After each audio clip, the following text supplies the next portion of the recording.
যোজনা এই ওয়ার্ড পরিবারে কন্যা সন্তানদের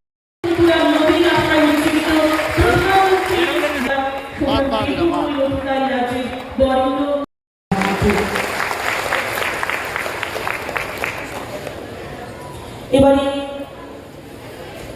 ডেমো চেক তুলে দেওয়া হবে।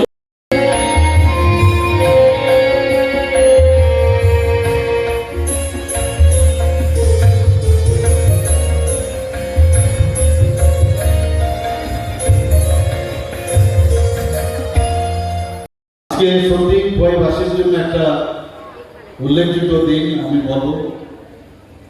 খোয়াই জেলা শিক্ষা, সমাজ কল্যাণ ও সমাজ শিক্ষা দপ্তর, গ্রামোন্নয়ন দপ্তর, পানীয় জল ও স্বাস্থ্য বিধান, নগর উন্নয়ন প্রভৃতি যে দপ্তরগুলো আছে বিভিন্ন ডিপার্টমেন্ট, তার মধ্যে 7টি বিভিন্ন প্রকল্পের উদ্বোধনের পাশাপাশি স্বাস্থ্য ও পরিবার কল্যাণ দপ্তরের উদ্যোগে এখানে 8টি স্মার্ট ওপিডি কিট বিতরণ করা হয়েছে।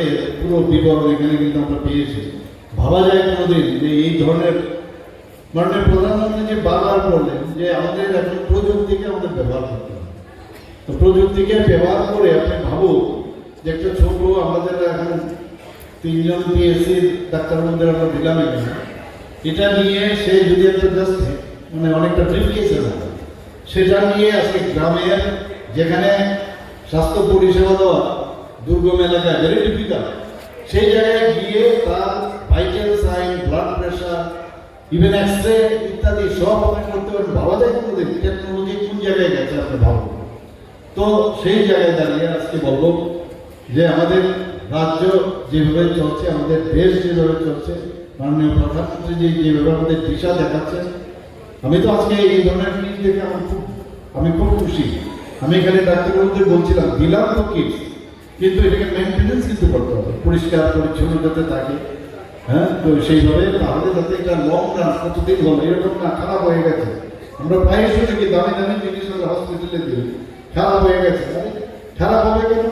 নিজের ক্লিনিকের মধ্যে থাকলে সেটাকে যখন সরকারের প্রায় 15-20 বছর সময় আমরা ব্যবহার করতে পারি। তা আমি বললাম যে ভালো কাপড় দিয়ে পরিষ্কার পরিচ্ছন্ন রাখা, নিজের মনে করে সেই কাজগুলো করা। যে 8টি স্মার্ট ওপিডি কিট বিতরণ, সেই পাশাপাশি এখানে আজ স্বাস্থ্য পরিবার কল্যাণ দপ্তরের তরফ থেকে যে সাবসিডি দিয়ে যে মর্চারি বিকেল তৈরি করলাম, যেটা আমি বললাম, এখানে যারা আর্থিকভাবে যারা খুবই অনেক সময় তাদের সমস্যা হয়, এটা এখান থেকে জিবি বা ইএম থেকে মরদেহ যদি আনতে হয়, তার জন্য যেটা আমাকে ডিএম সাহেব বলছিলেন যে তাদের 5 থেকে 6,000 7,000 টাকা লাগবে। সেই জায়গায় এখানে 500 টাকার মধ্যে সেটা আসবে। আবার যারা একেবারে সেখানে 500 টাকা দিলে হবে। এবং উনি বলছিলেন যে কেউ যদি দিতেও না পারে সেখানেও কিন্তু এই ব্যবস্থা তাদের জন্য প্রসারিত করা হবে। এর জন্য এটা খুবই আমার মনে হয় যে অত্যন্ত মানে আনন্দের বিষয়। আমাদের কাছে একটা ইনোভেটিভ আইডিয়া উনি এনেছেন। আমি এই গত 1 বছর অর্থ বছরে আমি 1500 কোটি টাকা কোন জায়গার মধ্যে ভিত্তিপ্রস্তর করেছি, উদ্বোধন করেছি। এরকম প্রতিনিয়ত প্রতিদিন আপনারা দেখবেন উন্নয়ন ত্রিপুরাতে এখন যেভাবে হচ্ছে, 31 পলিসির মাধ্যমে মাননীয় প্রধানমন্ত্রী বলার পর সত্যি সত্যি আমাদের ত্রিপুরার উন্নয়ন হয়েছে।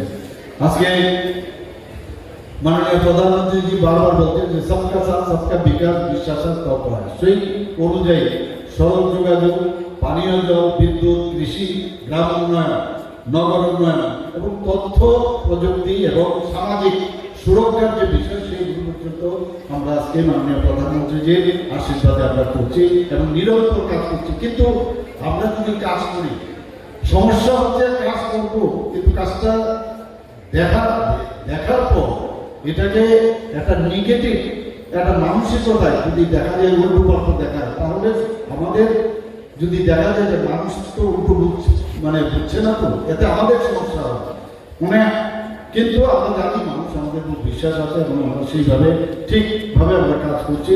এবং প্রান্তিক মানুষের উন্নয়ন যতক্ষণ ধরে না হবে, আমরা জানি যে ততক্ষণ ধরে একটা দেশ বা রাজ্য উন্নয়ন হতে পারে না।